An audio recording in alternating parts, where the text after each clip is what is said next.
पंढरपूरमध्ये स्वतःचा प्लॉट घ्यायचा विचार करताय? पंढरपूर शहरापासून अगदी हाकेच्या अंतरावर आणि विठ्ठल मंदिराजवळ असलेला हा प्रोजेक्ट तुम्हाला नक्कीच आवडेल। शिक्षणाच्या दृष्टीनेही परिसर उत्तम आहे, कारण सिंहगड कॉलेज समोरच आहे। तसेच नर्सिंग कॉलेज आणि भविष्यात होणाऱ्या मेडिकल कॉलेजच्या शेजारीच हा प्लॉट प्रोजेक्ट विकसित होत आहे। वाखरी गाव हद्दीत पंढरपूर कराड रोड लगत निसर्गरम्य आणि शांत ठिकाणी हे प्लॉट्स उपलब्ध आहेत। रेल्वे स्टेशन फक्त 2 किलोमीटरवर तर एसटी स्टँड अवघ्या 3 किलोमीटरवर असल्यामुळे प्रवासाची ही उत्तम सोय आहे। 1.5, 2 आणि 11 गुंठ्यांचे प्लॉट उपलब्ध असून किंमत फक्त 3,50,000 पासून पुढे सुरू होते।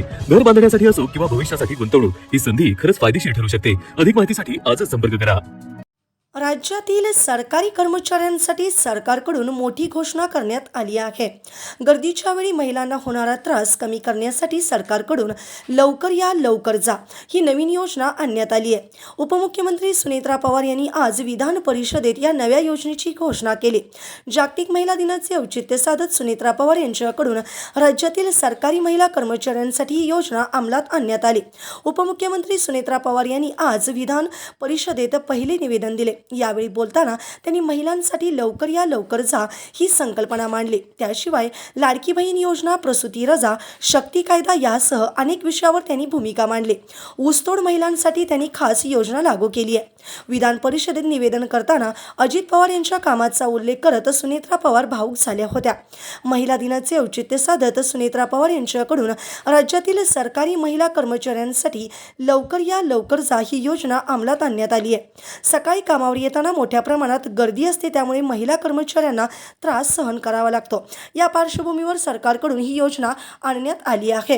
राज्यातील सरकारी महिला कर्मचाऱ्यांसाठी आता 9:15 कार्यालय सुरू होणार असल्याची माहिती यावेळी देण्यात आली। यावेळी बोलताना सुनेत्रा पवार यांनी लाडकी बहीण योजना आणि शेतकरी महिलांबाबत मोठे वक्तव्य केले। लाडकी बहीण योजनेमुळे महिला आर्थिकदृष्ट्या सक्षम झाल्याचे त्यांनी सांगितले। चौथे महिला धोरण लागू करण्यासाठी उच्चस्तरीय समिती गठीत करण्यात आल्याची माहिती सुनेत्रा पवार यांनी दिली। शक्ती कायदा लवकरच संमत व्हावा यासाठी शासन आग्रही आहे। महिलांना 180 दिवसाची प्रसूती रजा मिळणार असल्याची घोषणाही त्यांनी यावेळी केली। त्याशिवाय अंगणवाडीमध्ये पिण्याच्या पाण्याची सोय करण्यात येणार असल्याचे त्यांनी सांगितले। लाडकी बहीण योजनेच्या अंमलबजावणीसाठीही सरकार प्रयत्नशील असून राज्यातील महिलांचे आर्थिक सक्षमीकरण होत असल्याचे सुनेत्रा पवार यांनी सांगितले। ताज्या घडामोडी पाहण्यासाठी आमच्या YouTube चॅनलवरील PVR म्हणजेच पंढरी वार्ता या न्यूजला सबस्क्राइब करा आणि शेजारील बेल आयकॉनवर क्लिक करा।